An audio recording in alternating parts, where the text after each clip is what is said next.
Welcome to tribe and caste series. आज हम आपसे चट्ठा कबीला की तारीख बयान करेंगे। चट्ठा बिलाशुबा जाटों का बहुत बड़ा और ताकतवर तरीन कबीला है। ये इंडिया और पाकिस्तान में बड़ी तादाद में फैला हुआ है। नस्ली लिहाज से चट्ठा अगनबंसी जाट कबीला है। ये चौहान या चाहूमान कबीले की मोल गोत्र या झैली शाख है। चट्ठा और चीमा भाई बंद कबीले हैं। मोल राज के बेटे चौहान या चाहूमान से चट्ठा पैदा हुआ और इसी चट्ठे से आगे ये कबीला चला। अब हम देखते हैं कि मुख्तलिफ तारीख दानों ने इस कबीले के मुतालिक हम तक कितनी जानकारी पहुँचाई और मौजूदा दौर में ये कबीला कहाँ कहाँ आबाद है और कितने मज़ाहिब में तकसीम है। ईडी मैकलेगन और एच ए रोज़ अपनी किताब the glossary of tribe and castes में चट्ठा कबीले के मुतालिक लिखते हैं कि बदीही तौर पर सिर्फ गुजरांवाला तक महदूद एक जट कबीला है। इस ज़िले में इनके 81 देहात हैं। वो दिल्ली के चौहान बादशाह और चीमा के जद्दे अमजद के भाई पृथ्वीराज के पोते चट्ठा की औलाद होने के दावेदार हैं। चट्ठा 10वीं पुश्त में या तकरीबन 500 बरस कबल दाहरू सुंबल मुरादाबाद से चनाब के किनारे आया और गुजरांवाला के जाट कबाइल में शादी की। तकरीबन 1600 ईस्वी में उन्होंने इस्लाम कबूल किया। सिख दौर में उन्होंने काफ़ी सियासी अहमियत हासिल कर ली और सर लिपल ग्रिफन ने रूसाए पंजाब में इनके सरकर्दा ख़ानदान के मुतालिक बताया। यहाँ हम आपको बताते चलें कि ईडी मैकलेगन और एच ए रोज़ ने जिस चौहान कबीले की नस्ल से चट्ठा और चीमा को बताया है वो ये पृथ्वीराज चौहान नहीं बल्कि चाहूमान है। मूलराज का बेटा चाहूमान, चाहूमान का बेटा चीमा और चट्ठा। ये चौहान कबीले का जद्दे अमजद चाहूमान था जिसको चौहान भी कहा जाता है। पृथ्वीराज चौहान इनसे बहुत बाद में आया है। इसके अलावा गुलाम अकबर मलक अपनी किताब पंजाब के जाटों की तारीख में लिखते हैं कि चट्ठा की 10वीं नस्ल से एक शख्स धीरू या दाहरू हुआ है जो इंडियन इलाका मुरादाबाद से हिजरत करके सियालकोट में आबाद हुआ। सियालकोट में इसने 2 शादियां की, एक जाटों के कबीले काहलू में की और दूसरी द्यो कबीले में की। इसकी 11 औलादें हुई जिनमें बेटियां और बेटे थे।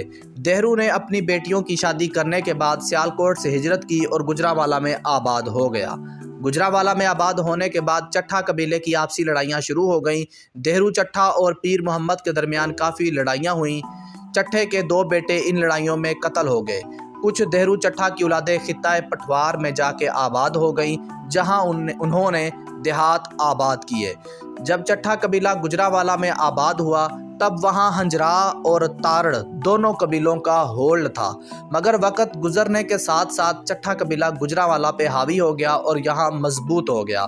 मुगलिया दौर में चट्ठों की मुग़लों से झड़पें चलती रहीं मगर आहिस्ता आहिस्ता इनमें सुलह हो गई। सिख दौर में महाराजा रंजीत सिंह के दादा चढ़त सिंह ने जब चट्ठा कबीले के इलाकों पर हमला किया तो अहमद खान चट्ठा ने खूब मुकाबला किया और सिखों को अपने इलाके पे काबिज ना होने दिया।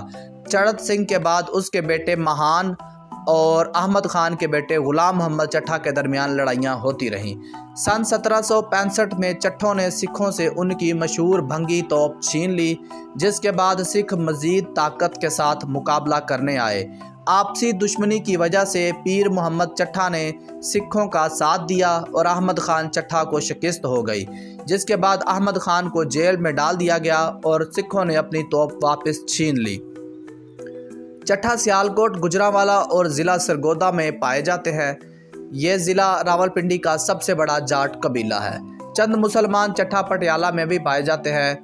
1911 की मरदमशुमारी के मुताबिक चट्ठा मुस्लिम जाट कबीलों में से एक था जिसकी आबादी गुजरांवाला में 2804 और फैसलाबाद में 967 थी।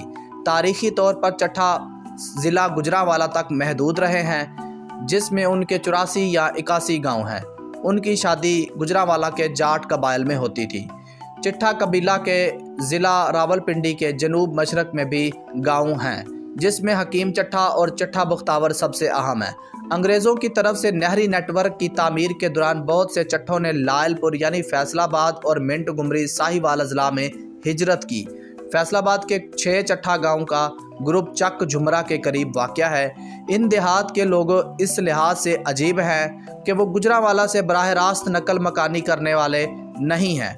वो गुरदासपुर से आए हैं اور ایک چٹھا شخص کی اولاد ہے جو گجرانوالہ سے گرداسپور منتقل ہوا تھا۔ جب رکھ برانچ نہر کھودی گئی تو برطانوی حکومت نے انہیں زرعی زمین الاٹ کر دی۔ وہ 1888 میں گرداسپور سے فیصل آباد آئے اور رکھ برانچ کینال وہی نہر ہے جو فیصل آباد کے عبداللہ پور سے گزرنے والی تحصیل سمندری کے زیادہ تر حصے کو سیراب کرتی ہے اور 6 دیہات کو بھی سیراب کرتی ہے۔ نہر ہیڈ خانکی سے نکلتی ہے، سانگلا ہل اور سالار والا کے قصبے میں اس کی نہر کے کنارے آباد ہے۔ 1947 میں پنجاب کے تقسیم کے بعد گجرانوالہ ضلع سے بہت سے سکھ چٹھا مشرقی پنجاب میں ہجرت کر گئے۔ آبادی کے لحاظ سے چٹھا قبیلہ انڈیا اور پاکستان میں پھیلا ہوا ایک طاقتور ترین قبیلہ ہے۔ انڈین پنجاب میں چٹھا قبیلہ امرتسر، لدھیانہ، پٹیالہ، گرداسپور اور دیگر اضلاع میں آباد ہے، جبکہ دیگر اسٹیٹس میں ہریانہ، راجستھان اور اتر پردیش شامل ہیں۔ پاکستان میں یہ قبیلہ گجرانوالہ، حافظ آباد، راولپنڈی، ساہیوال، ملتان، بہاولپور، فیصل آباد، سرگودا اور دیگر اضلاع میں آباد ہے۔ جبکہ مذہب کے اعتبار سے یہ قبیلہ 3 مذاہب میں تقسیم ہے: اسلام، ہندو اور سکھ۔ یہ تھی چٹھا قبیلہ کی تاریخ جو ہمیں مختلف ذرائع سے ملی اور ہم نے آپ تک پہنچائی۔